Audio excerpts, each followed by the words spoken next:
Hoje é o Dia Nacional de Missões. Eu quero agradecer muito ao pastor Márcio, sua esposa, pelo carinho que eles têm comigo, de me convidar. Eu tinha reservado justamente hoje para não pregar em lugar nenhum, porque eu venho de uma viagem muito longe, em Cruz, no Ceará, 9 horas de viagem no congresso, e cheguei doente mesmo. O clima lá é muito agradável, e aí a mudança de clima, o choque térmico que eu tive com Mossoró, e eu fiquei, tu sabe que eu quebro o copo, homem. Deixa ele quieto aqui, obrigado. E aí eu disse, amor, essa semana eu vou descansar porque eu tenho uma maratona. Mas aí o pastor, quando ligou para mim, me convidou, aí não tem jeito. Coração nem turbia, né? É os paraibanos que dizem essa palavra, não sei se existe não. Mas aí eu disse, pastor, a gente vai na hora. Deu um pulo de alegria, liguei para minha esposa, estava na mãe dela, na irmã dela. Voltamos a Areia Branca de novo. E eu convidei Naldo de Jarlene em cima da hora. O tempo ficou curtinho hoje, mas agradeço a Deus. Obrigado. Obrigado a Ingrid, que é a missionária da Missão Evangélica Pentecostal do Brasil.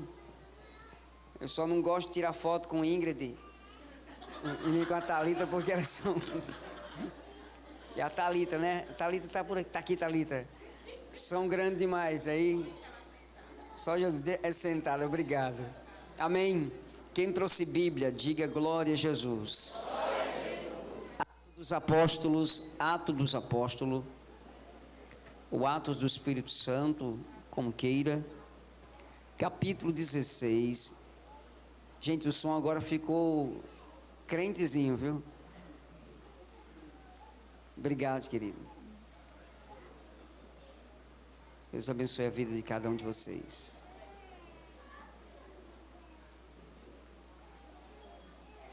Atos 16, verso 1 ao verso de número 10.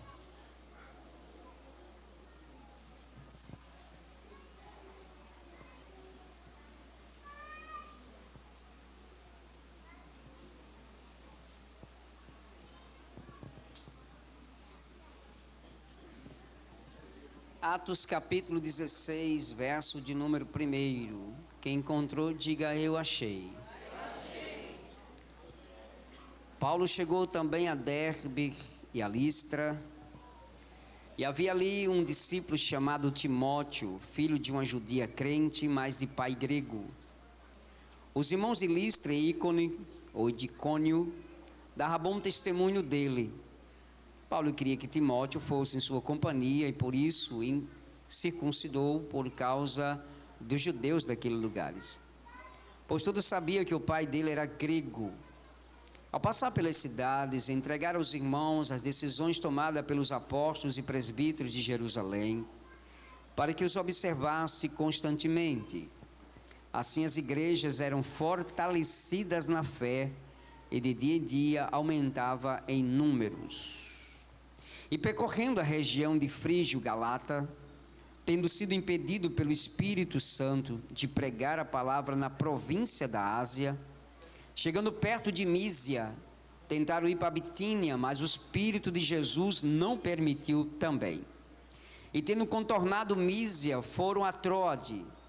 À noite, Paulo teve uma visão da qual um homem da Macedônia estava em pé e lhe rogava, dizendo: passe a Macedônia e ajude-nos.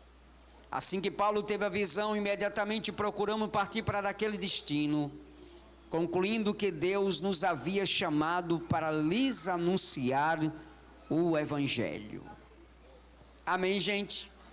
Verso de número 9 e 10. Não precisa ler comigo, eu vou ler de novo.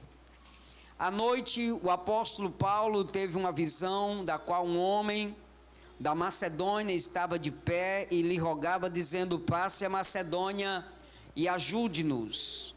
Assim que Paulo teve esta visão, imediatamente procuramos partir para aquele destino, concluindo que Deus nos havia chamado para lhes anunciar o Evangelho. Amém. Se puder fechar sua Bíblia e olhar para cá, me dê sua atenção. porque eu queria tratar hoje sobre um personagem que me chama muita atenção, sobre missiologia. Eu estava em casa e eu fiz alguns comentários hoje à tarde em relação às missões. Eu poderia tratar disso hoje à noite de forma bem peculiar mesmo, em virtude que hoje é o Dia Nacional de Missões. Mas o Espírito Santo me levou a tratar de algo muito visionário mesmo, na questão das missões transculturais. Entramos no século 21 com um pensamento que missão se faz com isso, com aquilo e com outras coisas. Existe até um slogan das Assembleias de Deus, que missões se faz com os pés dos que vão. Já disse isso aqui uma vez, dos joelhos que dobram, das mãos que contribuem. E esse pensamento tem percorrido durante décadas e décadas nas nossas igrejas, com o pensamento que missão se faz com aqueles que oram, aqueles que contribuem, aqueles que vão até as missões transculturais. O tempo passou e a gente começou a ver que a dimensão espiritual das missões não estava tão longe em Samaria, estava dentro de Jerusalém. Eu vou explicar para vocês, calma. Lucas é o detentor do livro de Atos dos Apóstolos. É considerado o livro que não teve ainda o seu final, porque é o livro do início da igreja, e a igreja ainda continua percorrendo a sua caminhada até a volta de Jesus. Como todos vocês são muito inteligentes, eu acredito que todos aqui conheçam a história. Lucas, ele é o único escritor da Bíblia que é grego. Escuta, Lucas é o único gentil que escreveu um livro na Bíblia Sagrada. Dos autores da Bíblia, Lucas é o único que é grego. Preste atenção.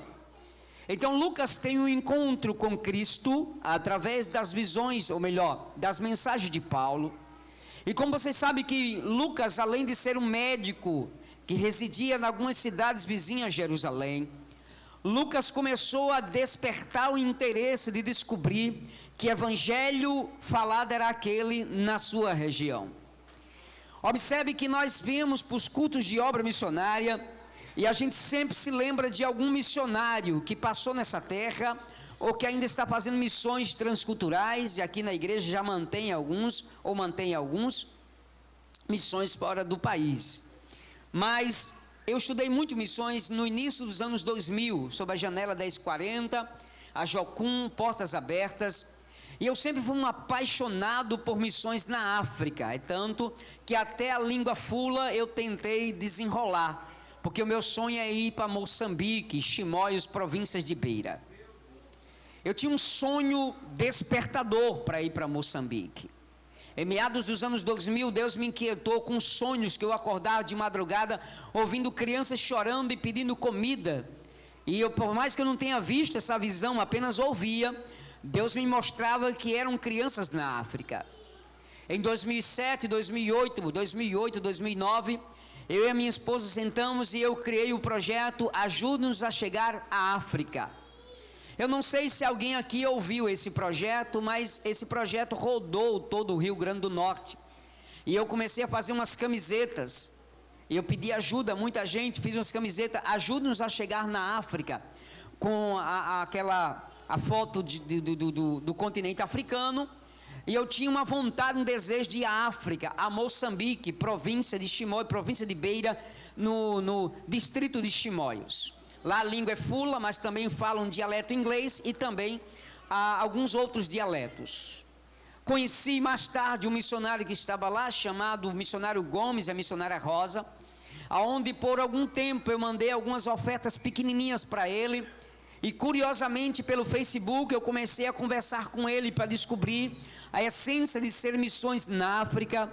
E aí ele começou a passar alguns relatos para mim, algumas fotos foram mandando para mim conhecer a província de Beira, ali nas regiões de Chimóios. Vocês estão me entendendo, gente? Sim ou não? Sim. Então olhe para cá, por favor. Isso aqui é muito interessante. Fiz as camisas e comecei a vender em porta, vendi no comércio de Mossoró. Muitas pessoas descrentes compraram as minhas camisetas. Eu fui na Rádio Libertadora, que antes não era nossa rádio, era apenas uma rádio que a gente alugava para ter programa. Fui nos programas de alguns radialistas que não era crente para anunciar o projeto. Fui entrevistado pela Gazeta do Oeste, que na época tinha um jornal.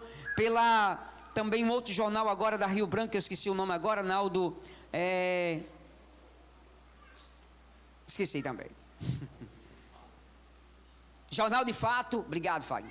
Jornal de Fato e outros jornais me entrevistaram, tem até página no jornal lá em casa guardada, entrevista com o pastor Birajara sobre Projeto África. Mas para chegar na África naquele tempo, eu precisava de pelo menos, para ir e voltar, R$3.000, que hoje seria quase nada. Naquela época era muito dinheiro. E aí eu comecei a vender as camisas devagarzinho, juntando dinheiro, até que um dia eu recebi um telefonema para ir em determinado lugar para receber uma oferta. Não vou dizer o lugar por ética, porque senão eu seria prejudicado se eu dissesse aqui para vocês. E aí entrei no gabinete, e aí fui com muita fé daquele pessoal me dar uma oferta substancial, porque uma semana antes deram uma oferta para um rapaz ir na Venezuela visitar um missionário, e eu pensei comigo, então a igreja vai me dar alguma coisa boa, vai pelo menos me dar seus R$1.000 para inteirar o dinheiro para ir à África e voltar. Coração palpitante, a mulher esperançosa, gente vibrando. E quando eu desci daquele gabinete para ir à tesouraria, que peguei aquele dinheiro, aquele envelope amarelo, que desci as escadas, que eu abri o envelope com muito tremor e temor, muito alegre, mas senti que era apenas uma nota, mas eu pensei, um cheque. E quando eu abri era R$20. Os sonhos foram tudo por água abaixo. Alguém chegou, pegou o dinheiro comigo, compartilhou comigo a minha dor, subiu e jogou na mesa da pessoa. Desci daquele ambiente e joguei os meus sonhos tudo numa gaveta. Não vendi mais camisa, não pensei mais na África, não quis mais ir em lugar nenhum, porque aqueles que precisavam me levar não quiseram que eu fosse. E depois de 3, 4 anos depois, Deus tratou comigo de forma muito especial. Você já foi na África? E aí eu não entendi. Foi quando eu comecei a ajudar pessoas na África, orando e contribuindo. Fato. O tempo passou e Deus me deu algo muito lindo para mim. Já faz algum tempo, mas Deus me deu. Deus me deu uma mensagem que eu preguei. E eu pregava e chorava muito, porque parecia que eu estava singrando os mares dos oceanos para chegar na província de Beira.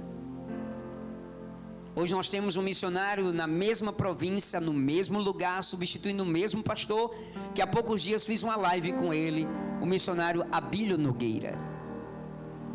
Na live eu não comentei nada disso que eu falei para vocês aqui, simplesmente assim, vem à África.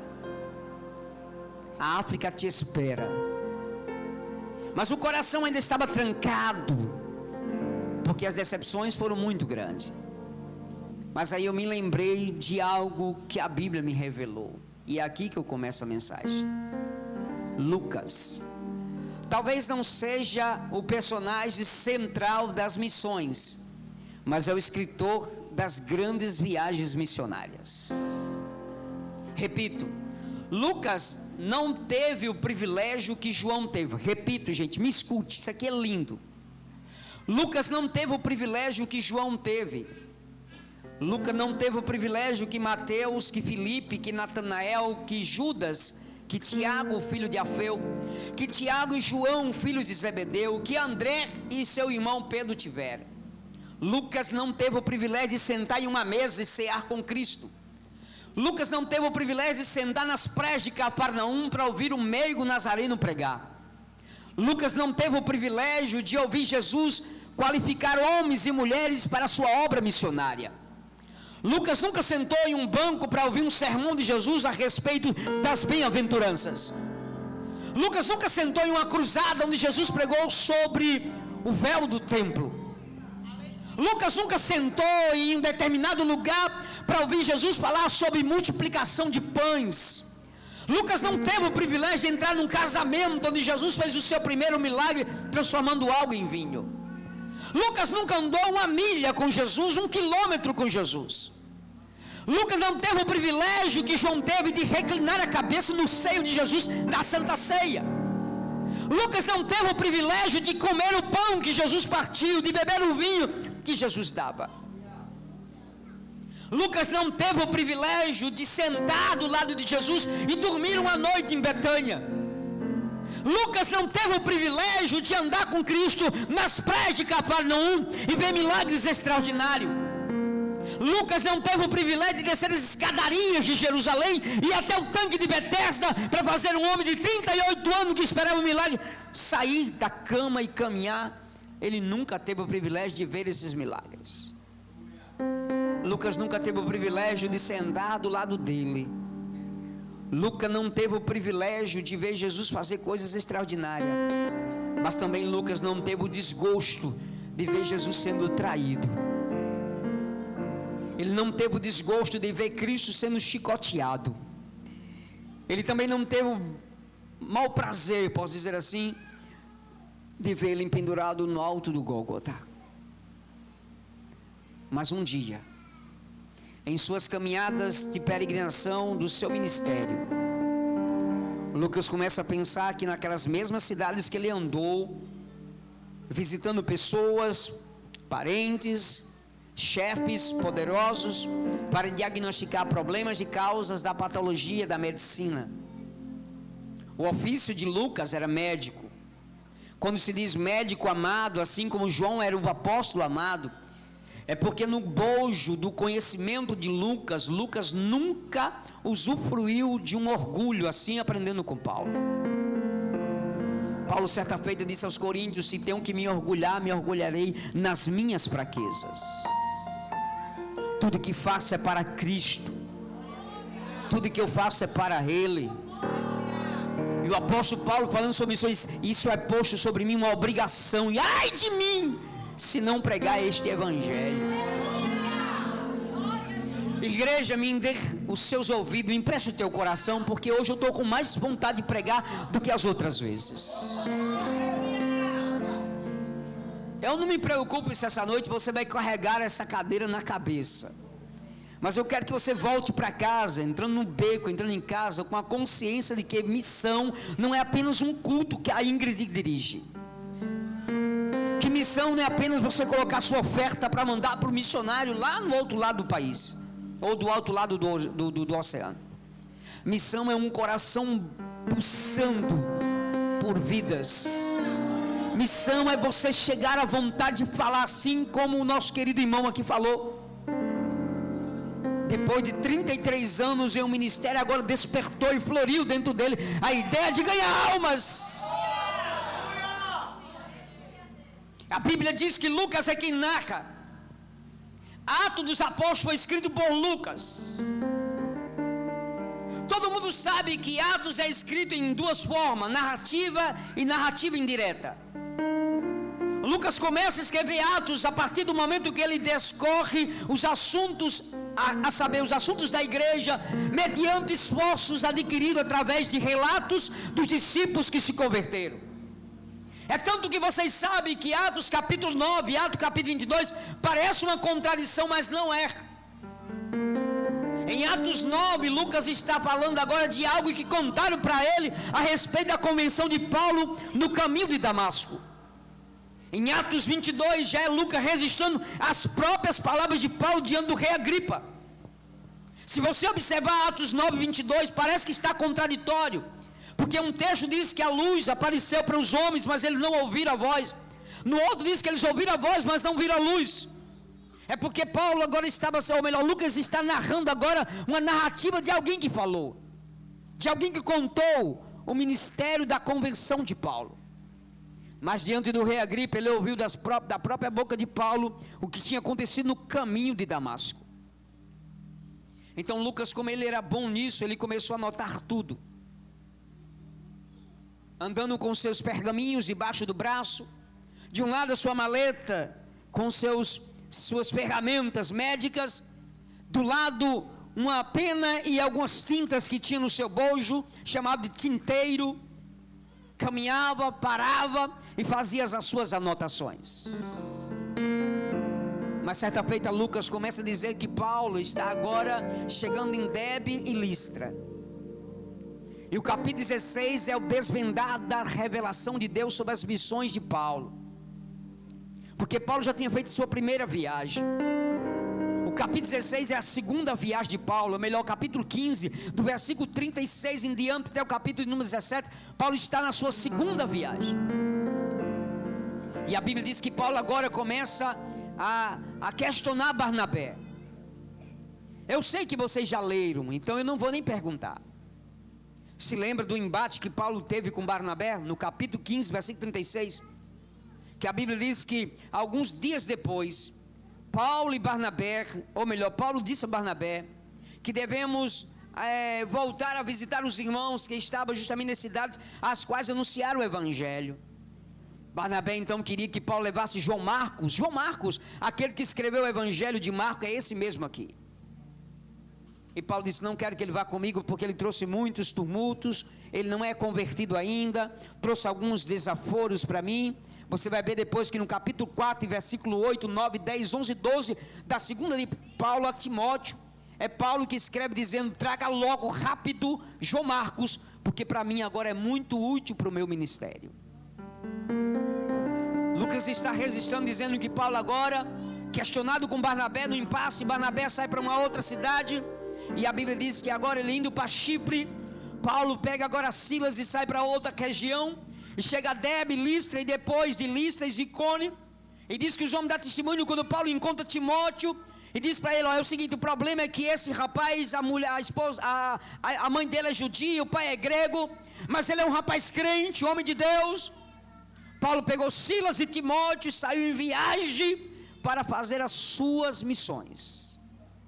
No capítulo 16 de Atos dos Apóstolos, acontece pelo menos 3 incidentes da obra missionária. A convenção de Lídia, a vendedora de púrpura de Tiatira, que estava na região de Filipe, colônia de Romana. Mais tarde, Paulo repreende o espírito mau numa adivinha. E mais tarde, Paulo converte, ou melhor, Jesus converte um carcereiro dentro de um cárcere. Em todo esse trajeto de missão, Paulo foi açoitado, preso, perseguido, mas ele sabia que antes de tudo isso, Lucas registra dizendo que o Espírito Santo tratou de dar o desígnio da caminhada missionária: não vá por aqui. Paulo queria ir para cá, disse: não, por aqui não, vai por aqui. É o Espírito Santo que diz: olha o seguinte, percorrendo a região de Frígia Galata, Paulo estava percorrendo, tendo impedido pelo Espírito Santo de pregar a palavra na província da Ásia, que mais tarde Paulo prega lá, fundando a igreja de Éfeso, mandando carta para algumas igrejas que chegou na região da Turquia, na Ásia Menor. Mas olha isso aqui que é lindo demais, gente, já que eu estou falando de missão. Escute isso aqui. Paulo sai, chegando perto de Mísia, tentaram ir para Bitínia, mas o Espírito Santo de novo diz: não, Senhor, vai para Troade. E quando chega em Troade, Paulo vai dormir à noite, e à noite Deus disse: é agora que eu pego Paulo. Por favor, me entenda, eu sou um pregador meio chato mesmo. Missão não faz porque você acha que tem chamada. Tem muita gente com desejo de fazer missão por turismo. Missão não é desejo, missão é um coração palpitante por almas. Eu conheço um monte de missionários que estão voltando. Daqui eu e o Naldo comentamos agora há pouco, nem mais contar no assunto. Um monte de missionários que vão e com 2, 3 anos volta rápido. Por que, Ubirajara? Porque as pessoas estão pensando que missão é turismo em outros países. Eu contei aqui, eu não sei se eu contei aqui, mas se eu contei eu vou repetir de novo, tá bom? Tem um campo missionário maravilhoso para treinar obreiros de verdade, bem pertinho de nós. Souza, na Paraíba. Eu fui lá, gente. Eu vou dizer uma coisa para você. Não é nenhuma coisa diferente da África não, viu? Ok? Quem conhece a Paraíba aqui? Quem conhece a Paraíba? Pelo amor de Deus, gente. Paraíba é aqui, vizinho. Você vai em Souza, na Paraíba, pertinho de Cajazeiras. Quando você chegar em Souza, você procura o seguinte: onde é o território dos ciganos aqui? É como se fosse um quarteirão de de uma cidade, de uma rua. São aproximadamente em torno de 50, 60 casas. Lá é circulada pelo um esgoto. Não porque é esgoto que passa água, mas é um buraco que eles fazem. E é proibido as pessoas entrarem lá sem permissão do cacique. Eles usam o seu próprio dialeto. Eles cantam na igreja em língua portuguesa e também no seu dialeto. É um código que eles usam. Não ensina ninguém. Lá dentro, quando você entra, você encontra uma escassez. Como eu fui na casa de uma mulher com 8 filhos. Ela deitada em uma rede e os 8 meninos deitados num papelão no chão. Tinha comido uma linguiça de manhã e nós fomos deixar pão com cachorro quente. Aqui é em Souza. Não é lá do outro lado não, aqui ó, bem pertinho de nós. Vai lá. Procura saber se eu estou mentindo. No culto que eu fui pregar à noite, eu até brinco muito porque eu perdi meu paletó e saí procurando. Quando eu olhei, tinha um obreiro vestido com paletó. E aí disseram, não, aqui é mania, porque ciganos gostam de pegar as coisas, eles ainda estão em adaptação, estão no discipulado ainda. Mas diga, ele só dá para mim. O pastor foi pedir a ele com muito carinho, quase não dava. Não, pastor, eu achei ali. Disse, não, o pastor deixou ali porque estava com calor. É meu. Eu fui pregar à noite. Eles pulam, eles dançam, mas eles têm uma sede por Cristo tão grande, que quando eu fui sair no ônibus com o pastor, eles cercaram o ônibus, subiram no ônibus e me abraçaram e disseram assim, vai não pastorzinho, fica conosco. Missão é bem aqui ó, do lado da sua casa, na esquina da sua rua. Mas eu não queria tratar assim, porque eu tenho poucos minutos, mas eu queria ler aqui. Quando o texto diz o seguinte, ele usa a primeira pessoa do plural, procuramos partir aquele destino. Grave essa frase porque eu gosto dela. Lucas no versículo 10 diz assim que Paulo teve a visão, imediatamente partimos, procuramos partir. Silas, Timóteo, Paulo e Lucas. Lucas sai caminhando e ele descobre que a palavra de Paulo não tinha só um peso de cruz, mas tinha milagres. Onde Paulo passava, os demônios eram expulsos, pessoas se convertiam, a sombra de Paulo curava os enfermos, a autoridade do nome de Jesus é levada por ele. Lucas registrava tudo isso. Mas não quer você chegar ao Birajara aqui, ó. Pensamento meu é em Lucas. Voltando, Lucas começa a percorrer todas as regiões que Paulo passa. Ele começa a registrar tudo que Paulo pregava a respeito do reino de Deus. Mas se você pegar o versículo de número 11 do capítulo 16, diz o seguinte, olha: tendo pois navegado de Troade, foram diretamente para Samotrácia, e no dia seguinte chegou a Neápolis. Dali foram para Filipe, cidade da Macedônia, primeiro distrito, colônia romana, fundado por Augusto e depois por Alexandre o Grande. Dessa cidade, permanecendo alguns dias, no sábado, saindo da cidade para a beira do rio, encontrou lugar para orar. Ponto. Olhe para mim, gente, por favor. Paulo, ele é detalhista, ou melhor, Lucas é detalhista. Se você observar o evangelho de Lucas, o evangelho segundo escreveu Lucas, Lucas ele dá pormenores, detalhes do ministério de Cristo. Até por isso que Lucas é chamado o grande escritor do Espírito Santo, porque tudo que Paulo falava, pregava, anunciava, Lucas sempre registrava que o Espírito Santo estava com ele. Por favor, me entenda, gente. Missão sem o Espírito Santo é apenas viagem turista. Missão tem que ter a graça do Espírito Santo. Missão tem que ter direção do Espírito Santo. O Brasil vivenciou nesse século 21 uma ceifa de homens e mulheres indo para o campo e voltando, porque não era a direção do Espírito. Pastores que relatam para mim no Ceará, que pessoas chegavam e diziam: pastor, eu tenho chamada, Pastor orava e Deus ficava calado. Pastor, deu chamada, Deus falou comigo. E pastor, mas o Espírito Santo não me disse nada ainda.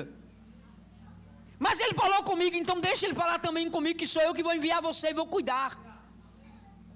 O problema nosso, Thalita, é que a gente envia porque acha que algo que ele fez aqui é substancial para ir lá fora. Cuidado, você terá choques culturais, linguístico, moral, religioso, estrutural e, acima de tudo, um choque de realidade e de renúncia. É bom, é. E Deus me ensinou nesse testemunho que eu contei para vocês agora. Eu descobri que eu não tinha para ir para lá, mas eu queria fazer um documentário. E aí eu me lembrei de Lucas. Lucas começa a andar, ele começa a registrar. Gente, isso aqui é muito bonito agora. Lucas estava fazendo escolas. Geralmente quando passamos ou pensamos no Evangelho de Lucas, a maioria de nós já conhece pela profissão do médico Lucas, sim ou não, gente? Está lá em Colossenses 4:14. Mas observe uma coisa que é bonita: porém seus contribuições vão além disso, sendo um exímio historiador também. Me empreste o seu coração agora. Quando você observar Lucas, não observe Lucas apenas como médico, mas como um bom pesquisador, historiador e um grande investigador do Espírito Santo. Essa semana alguém me perguntou no Instagram: qual é o segredo para ter sucesso no púlpito? Eu disse: há 2 segredos. Um não é segredo, é só você seguir a mesma onda dos que estão seguindo hoje. Tem uma mídia que pode lhe promover, tem uma voz que pode lhe promover, tem sermões prontos no Google para te promover. Agora, se você quiser ser promovido por Cristo, tem um quarto de oração, tem um jejum que te espera, tem uma entrega sem reserva. E quando você for fazer, não se apresente a homens. Me perdoe, você não fica com raiva de mim não? Existe uma geração que já recebeu o seu galardão. Tudo que faz, e não é pecado postar. Eu posto as minhas viagens, mas se você perceber algum pontinho, tem alguém querendo se promover no seu ministério. Se o fogo estiver caindo, tira uma selfie e posta dizendo: foi forte hoje aqui. O resultado, Jesus não batizou ninguém, mas o povo pulou. Jesus salvou ninguém, mas o povo saiu vibrando. Olha para mim. Missão é você chegar em vilarejos e fazer com que os corações sejam quebrados. É chegar em becos da cidade de Areia Branca e ver pessoas chorando. É falar de Cristo apenas com a sua simplicidade. Jesus te ama, e produzir nele resultados. Eu contei agora no congresso de Cruz a história da parábola, já que já assim gosto tanto das parábolas. A parábola das 10 virgens. Aproveitei o momento porque o tema era: enche o teu vaso de azeite e vem. Aí preguei sobre azeite, porque todo mundo aqui pensa que eu sou pregador só de ensinamento. Eu sou pentecostal. Só que às vezes que eu venho para cá e eu gosto de deixar o Espírito Santo me guiar. E lá eu disse para a igreja uma das coisas mais lindas de Jesus. Olha para mim, gente, é que ele tinha capacidade de falar palavras sofisticadas, sim ou não? Palavras difíceis, sim ou não? Porque a sabedoria era a sua aluna. É ele que ensinou a sabedoria a ser sábia. Está lá em Provérbios, capítulo 8. A sabedoria sentava para ouvir os seus ensinamentos. Mas Cristo utilizou de palavras simples para um povo de educação avançada. O reino dos céus é semelhante a 10 virgens que, pegando as suas lamparinas, foi ao encontro do noivo. É assim, não é? Porém, a gente gosta de tratar disso. Eu gosto de Lucas, por isso os detalhes de Lucas sobre missão. Por isso que eu sou um pregador um pouco detalhista, porque é Lucas que resiste dizendo sobre isso. Se você pegar a Vulgata Latina, um texto original, Lucas trata dessa história de Jesus, da mulher ou das 10 virgens, de uma forma curiosa, que poucas pessoas já ouviram pregar. Você já observou o versículo 3 e 4 do capítulo 25 de Mateus? Não? Então, já que você é pregador, chega em casa, anota, porque eu preciso ensinar isso aqui para você. Diz que as 5 imprudentes ou loucas pegaram as suas lamparinas, não foi assim? Mas não levaram azeite.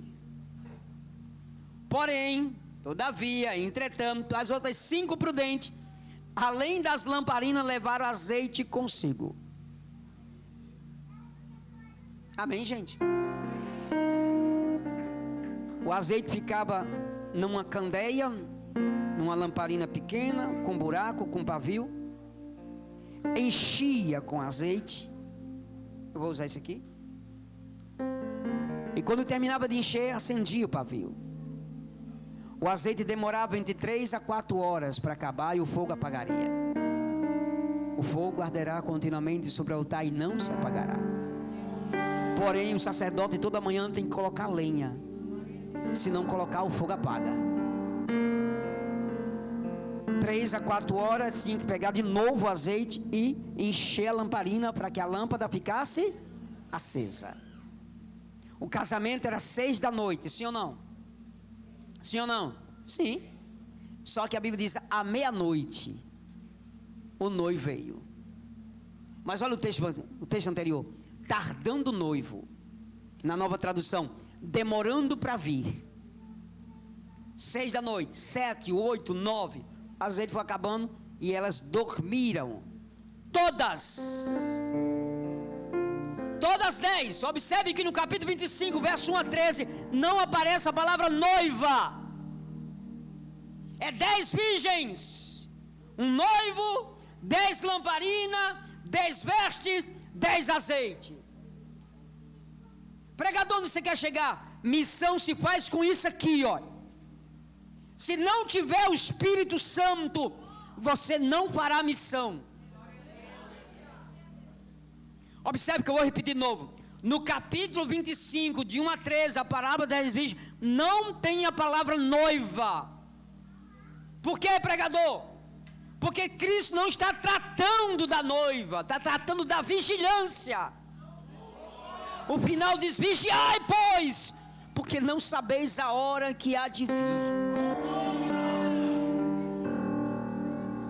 10 da noite, 11, meia-noite, ouve-se um grito lá fora. Aí vem o noivo, sai ao encontro dele. Todas estavam, diga comigo, dormindo. Todas estavam?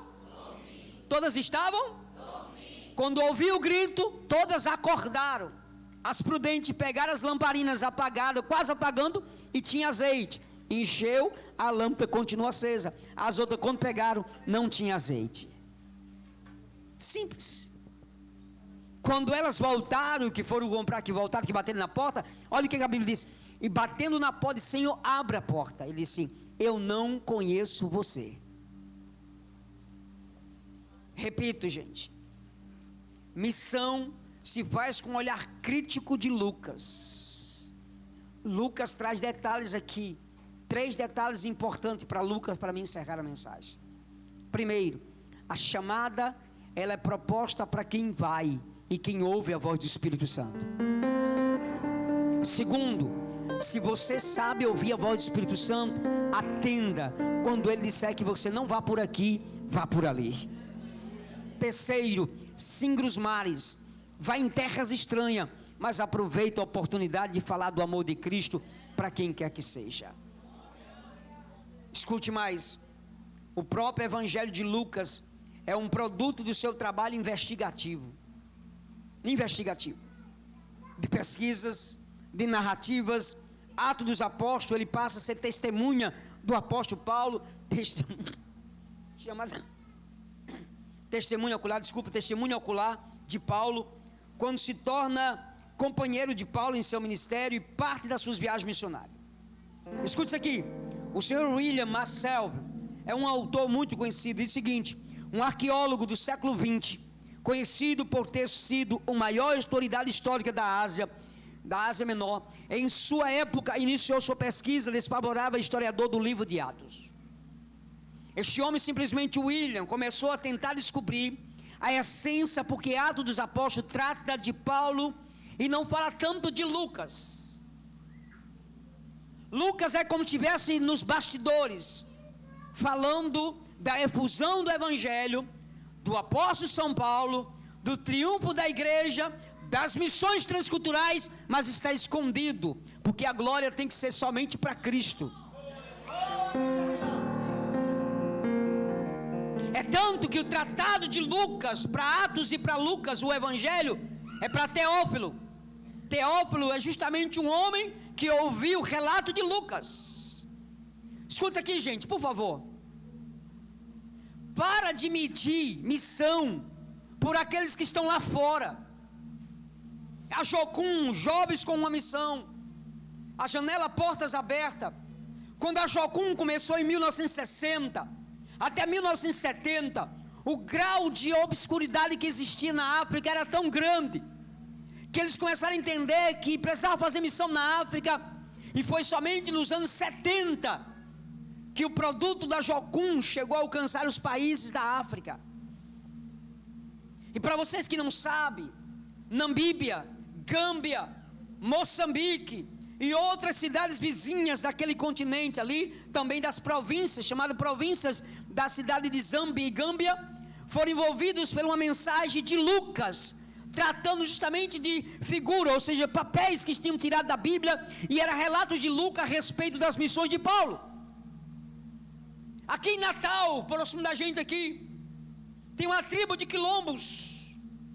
Você não entra lá sem permissão. A igreja passou anos para entrar lá para fazer missão, pertinho de Lagoa de Pedra. Pastor Robson Biana levou pertinho de lá na entrada. Ninguém consegue entrar lá. Passaram-se anos e anos. Hoje tem uma igreja lá dentro. E eu, curioso como eu sou, perguntei ao pastor de São Gonçalo do Amarante: pastor, como é que entrou uma igreja ali? Simples demais. Se a gente não pode entrar, usamos a estratégia de Lucas. Projeto de Lucas. Como assim, pastor? Lucas, ele era detalhista, pesquisador, e ele fazia seus planejamentos antes. A igreja simplesmente pegou e colocou igual a China hoje. A China, para ser evangelizada, soltam balões. Não sei se vocês sabem. Eu tenho até uma foto com um balão que eu tirei aqui em Mossoró.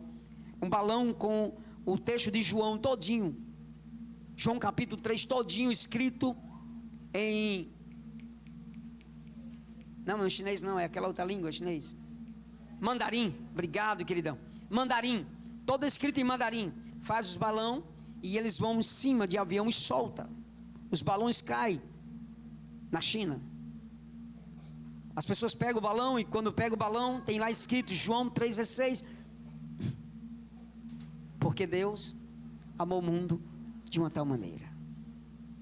Vem outros versículos particulares. Simplesmente a província foi o seguinte: colocaram, quando um dos quilombos saíram para fazer compra, colocaram justamente no para-brisa do seu carro uma carta. E na carta estava escrito o seguinte: para o chefe da tribo. Eles estudaram que cartas para entrar na tribo, se fosse para o chefe, ninguém abriria. Então, curiosamente, a carta tem que ser entregue ao chefe. E quando o chefe pegou a carta, que abriu, estava escrito: Jesus te ama. Simplesmente pegou fogo, tocou fogo, jogou, mas ficou dias e dias perguntando: Jesus te ama. Jesus te ama, Jesus te ama, Jesus te ama, Jesus te ama. E ele começou curioso: quem é Jesus? Quem é Jesus? E aí mandou alguém perguntar que mandou essa carta, e disseram que foi um rapaz na câmara, filmou, trouxeram ele para ele. E na tribo perguntou para ele: quem é esse Jesus que você mandou dizer que me ama? E aí o rapaz aproveitou e falou de Jesus para ele. Ele se converteu. Abriram uma igreja lá. E hoje tem culto lá dentro. Por que eu estou trazendo só isso aqui para vocês, gente? Certa feita, para mim terminar. Jesus precisava tratar de um assunto do outro lado. E Lucas, de novo, resiste a esse fato. Lucas está na região de Jerusalém, partiu para Galileia, volta para a Judeia, e Papias, um dos primeiros pais da igreja, narra dizendo que Lucas foi até a cidade de Cafarnaum, praia do litoral, igual aqui, Areia Branca, e descobriram a casa onde Jesus morou. Jesus já tinha morrido, ressuscitado. Então Lucas entrou em Cafarnaum. É aqui que mora a mensagem. Aí Lucas começa agora a escrever algo a respeito de uma viagem que Jesus fez, parecida com o que ele fez com Paulo, Silas e Timóteo, singrando os mares para a cidade ou para a região da Macedônia. Dentro do barco, Lucas começa a lembrar do meigo nazareno, e ele começa a pegar os escritos das quais Paulo estava falando a respeito das viagens de Jesus, do ministério de Jesus. E aí, ao voltar dessa cidade, Lucas entra em Cafarnaum. Quando ele entra em Cafarnaum, ele visita algumas casas de alguns crentes da região que viveu com Cristo. A história não diz isso, mas a National Geographic trouxe um documentário muito interessante sobre o personagem Jesus de Nazaré. O interessante é que Jesus chegava, ou melhor, Lucas chegava na casa e perguntava ao casal ou à família. Batia na porta, Shalom Adonai. A família recebia Shalom, Shalom. E perguntava: vocês conhecem Jesus de Nazaré? Ou conheceu Jesus de Nazaré? E as pessoas diziam: eu não conheci, mas os meus pais conheceram. Os meus pais andaram com ele. E quando chamava os pais que vão, os netos chamavam os seus avós que chegavam, Lucas perguntava, com o seu pergaminho, a sua caneta, sentava e oferecia: quer um chá? Quer beber uma água? Lucas sentava. Lucas começava a dizer assim: eu sou aqui somente como um pesquisador, eu queria saber que de fato quem foi Jesus. Segundo Papias, as pessoas perguntavam: quem és tu? E disseram: sou Lucas, o médico de Jerusalém. Ah, já ouvi falar sobre você, um grande médico. O que você faz aqui? Perguntando por Jesus. Ele disse: eu me converti a ele, eu aceitei a ele na caminhada de Paulo, perseguidor dos crentes. A notícia em Jerusalém é que Paulo estava pregando agora com força em Jerusalém. E aí, desculpa porque aqui está ruim. Agora vai dar. A garganta ficou pior agora, mas vai dar certo. Calma, relaxando, pronto. Vou beber água, né? Tinha uma água de coco lá em Cruz. Eu acho que foi aquilo também. Pra cá. Lucas senta e diz: eu queria saber da senhora, do senhor, o que Jesus fez aqui na região. Olha para mim, gente. Aquela família sorridente diz assim: ele andou sobre esta praia, ele tocou em pessoas que nunca foram tocadas. Lucas começa a narrar, e certa feita, Lucas entra numa casa, ele senta, toma uma água, porque eu vou contar algo que aconteceu com a minha história, com a minha família. Estávamos na praia de Cafarnaum, estava ouvindo um dos grandes sermões de Jesus. O sermão era tão profundo, tão grande, que aglomerou muita gente na praia. Estava tão apertado como está essa igreja, que ele subiu em cima de um barco para pregar o seu último sermão da tarde. Lucas está registrando tudo aquilo. Lucas capítulo 8, verso 22. Lucas, continue. Ele termina de pregar o sermão. Eu estava no meio da multidão, quando ele se despediu de todo mundo e disse assim: gente, terminou a mensagem, preciso singrar os mares para o outro lado de uma província, do outro lado de uma Decápolis chamado Gadara, eu preciso ir lá. Lucas começa a registrar, pergunta: conta-me mais, o que ele fez na praia? Milagres aconteceram muitos lá. Minha filha foi curada, o meu filho foi curado, nós fomos curados lá. Mas Jesus era aquele que mostrava para a gente o que era missão de verdade. Como assim? Ele terminou de pregar para quase 5.000 pessoas. Um dia enfadando, cansativo, desde as 7 da manhã até as 5 da tarde pregando sem parar. Parava em uma casa, lavava as mãos, lavava os pés, comia pão, bebia água, saía pregando. 5 horas, quando ele termina de pregar o último sermão, no lugar de descansar em uma pousada, de ir para outro lugar, Jesus olha para o discípulo: prepara os barcos agora. Em cima daquele barquinho ele pega, segura uma corda, diz: Pedro, Tiago, João. Pois não, Senhor. Despede a multidão, vamos para o outro lado. Passamos para o outro lado. Missão se faz com o coração palpitante por almas. Os barquinhos se seguiam, Jesus seguiu o barco. Todo mundo conhece a história do barquinho. Conhece não, gente? Tem hinos, tem pregação. Mas deixa eu dizer uma coisa para vocês que é muito linda. Dentro do barco Jesus ensinou 2 coisas para que as missões pudessem ser conhecidas no mundo todo. Primeiro, se Jesus estivesse nos dias de hoje, ele dava uma lição de moral para os pregadores. Olha para mim, olha para mim. Você já mandou uma mensagem para um cantor, uma cantora famosa no Instagram? Já? Sim ou não? Já curtiu uma foto dele ou dela e colocou um comentário? Sim ou não? Sim ou não, gente? De uma cantora ou de um cantor? Ele respondeu para vocês? Eles se seguiram de volta? Eu vou até pedir desculpa aqui aos irmãos. Meu Instagram, ele é monitorado por 2 irmãos que controlam as minhas redes sociais e as minhas lives. Então ele teve que fazer um vasculho lá e ficou muitos irmãos sem eu seguir. Eu vou depois olhar os irmãos daqui. Quem não seguiu, vou seguir de volta, viu? Se preocupa não, não estou seguindo você porque você não gosta de você não. Pelo contrário, é porque ele fez uma limpeza no Instagram.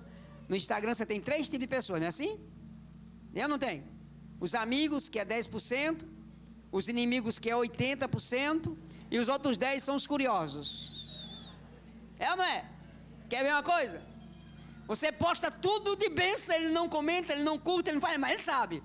Mas no dia que você colocar uma polêmica, ele coloca assim: já está julgando? É ou não é? Jesus dá uma lição de moral, gente, pra gente.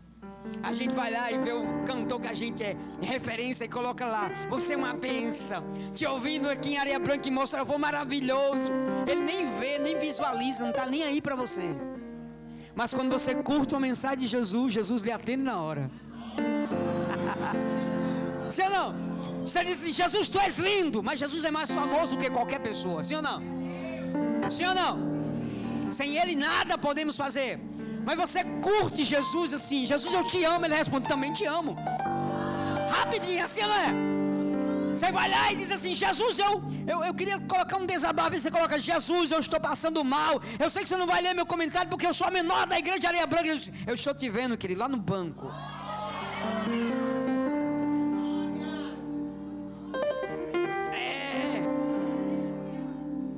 Jesus sai de uma praia com 5.000 para ir para o outro lado para pregar para um homem.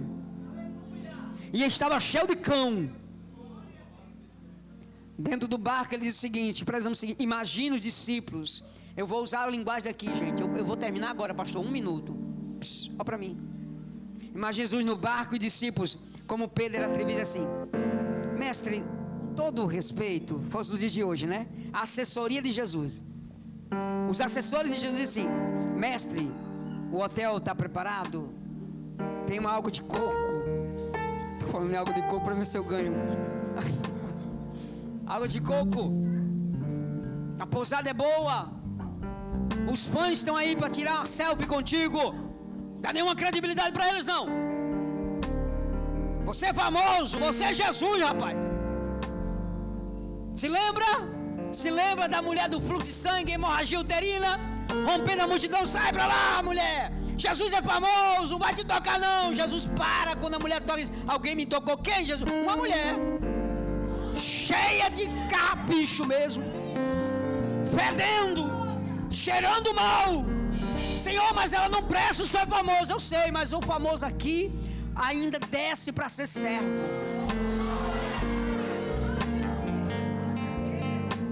Jesus está caminhando de pé dizendo: Senhor, para que você vai fazer do outro lado? Primeiro, não é terra judeu, é grego gentílico. Lá não tem uma multidão te esperando, lá não tem holofote, lá não tem selfie, lá não tem Instagram, lá não vai ter uma imprensa te esperando, lá ninguém sabe nem quem é você. Eu sei, mas tem um rapaz, ele nem está me esperando, mas os demônios que estão nele estão doidinhos que não vá para lá. Jesus, quando pisou em terra de Gadara, que o demônio chegou, que ele libertou, entenderam que ele é assim. Eu vou contar isso e volto, pastor, para o senhor, por favor, me perdoe. Em 2012, eu preguei num congresso de missão em Palmares, Pernambuco. Inclusive a igreja da Eliane de Jesus, Eliane Oliveira, de Jesus, que é Eliane de Oliveira. Uma mega igreja, coisa mais linda do mundo, grande. Foi eu, Edson, Ranieri, José Hilton e Moab. Preguei nos maiores congressos do estado de Pernambuco de missão. Olha para mim. Uma igreja para 7.000 pessoas sentadas. Fiquei no hotel mais luxuoso da cidade, Hotel Plaza. Fui tratado por 2 pessoas que tratavam a minha comida, minha alimentação. Até a minha água para deixar no púlpito era somente elas que deixavam. Eu fiquei assustado com aquilo. Pastor, não precisa. Você precisa ser tratado como um príncipe. Fui tratado com muita honra. Mas quando eu voltei para Mossoró, 2 dias depois, eu fui pregar na igreja presbiteriana, no sítio Picada 1, lá em Mossoró. Tinha que atravessar um rio a pé. E aí eu levei o mesmo cantor que estava comigo. Ele chegou em Mossoró todo empolgado, não foi, amor? Ficamos em hotel de luxo, 5 estrelas, até passava um cartão na porta para abrir. O Birajara, na hora que foi jantar, Ivaneide, era um tapete assim, 3 mulheres lá para servir a comida dele, parecia um príncipe. Eu me senti famoso naquele dia. E aí eu chamei ele para ir comigo, Wagner. Vamos na hora. E aí quando pegamos a Kombi, ele disse assim: de Kombi? É, de Kombi. Quando parou na beira do rio, ele disse assim: tem que atravessar. Tiramos o sapato, arregaçamos a calça, atravessamos o rio. Aí ele começou a murmurar e disse assim: mas ontem a gente estava no hotel de luxo. Eu disse: é verdade, tem uma coisa ruim para eu te contar, que era: eu tenho mais pavor a sapo do que o cão. E tá cheio de cururu lá esperando a gente. Peguei na mesinha, dentro do barro, cheio de terra, cheio de cadeirinha branca, cheio de gente pobre. Jesus salvou, batizou com o Espírito Santo na igreja presbiteriana. Terminou, comemos uma galinha caipira, atravessamos o rio, entramos na Kombi e voltamos para casa. Ele calado, voltando para casa. Quando chegou em casa, disse: eu não quero mais andar com você. Porque eu pensei que você ia subir, você desceu. Eu disse: então leia a Bíblia, que Jesus um dia estava no hotel de luxo, ou numa praia de luxo, e depois foi para Gadara. Nunca mais andou comigo. Fica de pé, gente, por favor.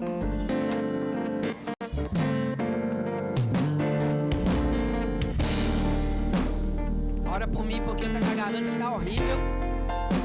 E eu ainda tenho um monte de maratona ainda. Pastor, me perdoe a hora.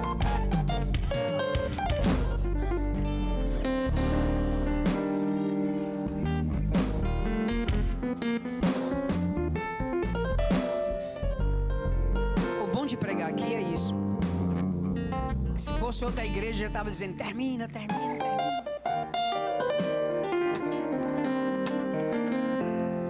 Olhe para mim encerrar agora. Eu sei que vocês já estão enjoados de ouvir o Birajara pregar. E eu gosto muito de tocar sempre nessa tecla. Nós somos uma geração privilegiada. Lá na cidade de Cruz, onde eu estava, eram 200 jovens. Eu acho que quem viu no Instagram viu as fotos de laranja. Eu conversei no particular com jovens, numa reunião que a gente fez na casa do pastor. Foi uma tarde de lágrimas.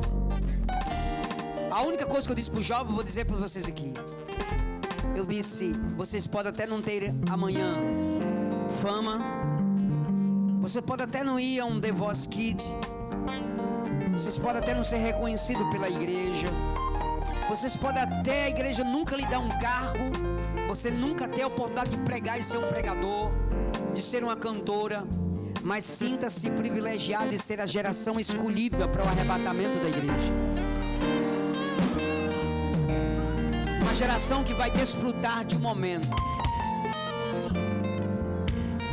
Por que eu trouxe esse relato de Lucas? Porque Lucas descobre em Cafarnaum os detalhes de um Cristo apaixonado por almas. Feche os seus olhos, por favor.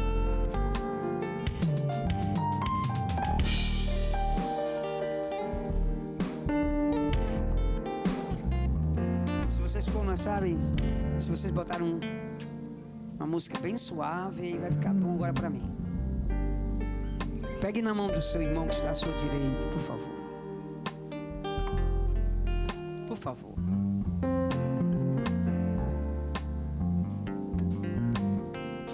Quando hoje você lembrar de missão, lembre de Cristo.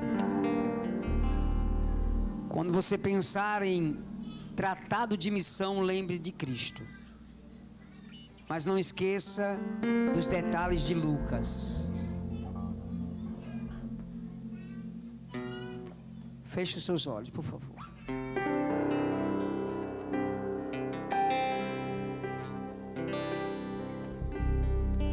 Só me escute, por favor, porque essa é a conclusão da mensagem. Eu me ando muito preocupado. Criamos uma geração dos aplausos, dos elogios, uma geração que gosta do glamour, de postar que o sanduíche que está comendo é o melhor da cidade, do carrão que comprou, da roupa nova que está usando.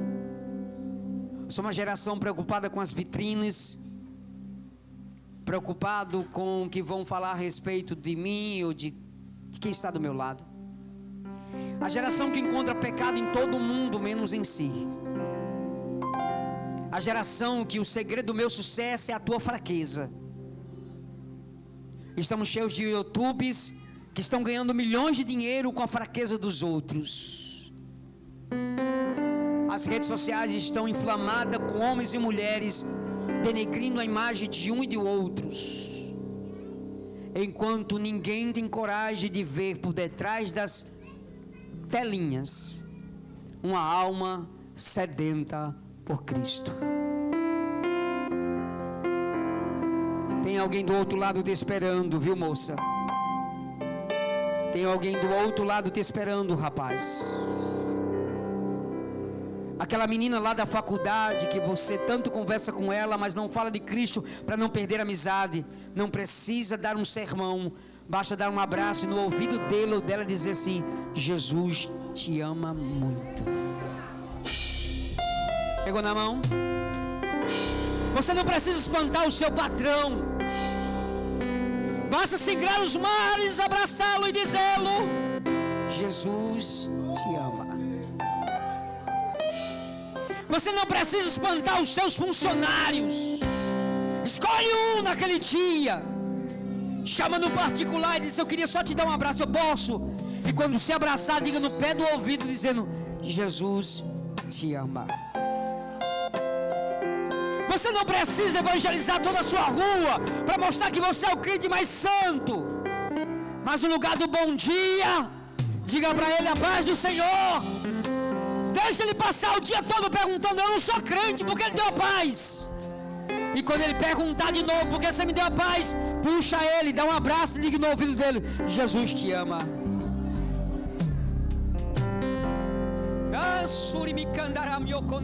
Aleluia. Igreja, me escute, por favor. Tem um monte de gadarenos te esperando do outro lado. Para de ficar se preocupando com a praia dos aplausos, a praia dos elogios, a praia das curtidas, dos likes. Singra os mares. Tenha coragem de atravessar dificuldades para encontrar um gadareno, uma gadarena que precisa de um abraço seu.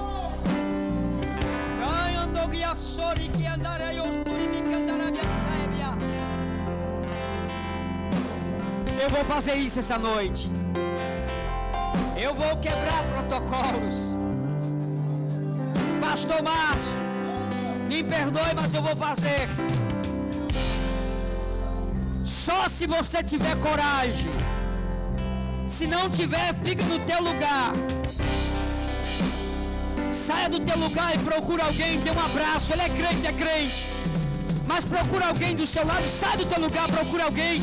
Abrace ele ou ela e diga assim: Jesus continua te amando. Saia, solta a mão, sai do teu lugar. Saia, gente, sai, por favor. Missão é para quem ama. Missão não é um slogan de uma tela, de uma mensagem pregada. Sai do teu lugar, abraça alguém e diga para ele o seguinte: Jesus te ama, continua te amando. Mas ele é crente, o Mirajara, mas diga para ele. Aproveita para pedir perdão. Aproveita para puxar a orelha dele ou dela e dizer o seguinte: está na hora de você mudar. Saia do teu lugar.